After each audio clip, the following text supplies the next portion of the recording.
এবং body protector jacket পরে যাওয়ার নির্দেশ অভিযানে। কেন্দ্রীয় বাহিনী যখন অন্য রাজ্যে গিয়ে, কেন্দ্রীয় এজেন্সি যখন অন্য রাজ্যে গিয়ে আক্রান্ত হয়, তখন তারা কি পরে যান? তখন তাদের এই হেলমেট, জ্যাকেট এগুলো কোথায় থাকে? এটা একের পর এক উদাহরণ রয়েছে যে কেন্দ্রীয় বাহিনী বা কেন্দ্রীয় এজেন্সি তারা অন্য রাজ্যে তারা অ্যাকশন নিতে গিয়ে কিভাবে আক্রান্ত হয়েছেন, কিভাবে তাদের আটকে রাখা হয়েছে।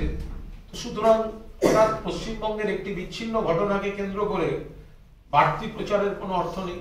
আর সিপিএম তাদের কোনো নৈতিক অধিকার নেই এই ব্যাপারে কথা বলার। সিপিএম জমানায় ডিসি বোর্ড বিনোদ মেহতা তিনি যখন ক্রিমিনালদের চেস করতে করতে এগিয়ে গেছিলেন, তখন তাকে এবং তার বডিগার্ডকে কুপিয়ে জ্বালিয়ে খুন করে দেওয়া হয়েছিল এই কলকাতার বুকে। এখানে ওসি তিলজলা তাকে প্রকাশ্য রাস্তায় খুন করা হয়েছিল বাম জমানায়, সিপিএম বামফ্রন্টের ক্যাডাররা করেছিল।